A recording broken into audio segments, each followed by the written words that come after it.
Not in my wildest imagination na makakapagtrabaho ako sa TVP, kasi wala kaming television set.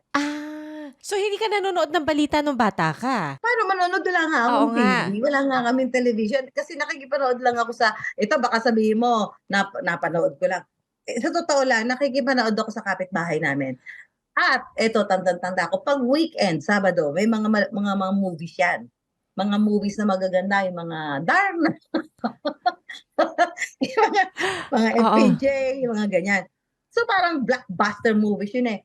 Yung pinapanooran naming bahay, so di diya pinapayagan niya na makapanood ang mga kapitbahay, eh. 'Pag napuno na yun, seating capacity na sila, sinasara yung bintana, tiyak. Ah. So 'pag hindi ako nakapasok doon sa loob, sa labas ka, hindi ka na makakapanood. Pakikinggan mo na lang gano'n yung sa bintana kung ano yung dialogue, sana lakasan ng volume, 'di ba?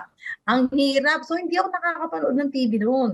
Parang Ah. tagal na I mean nung nakapanood ako ng television, ano ba yun, siguro parang ano na ako nun, high school na yata nun.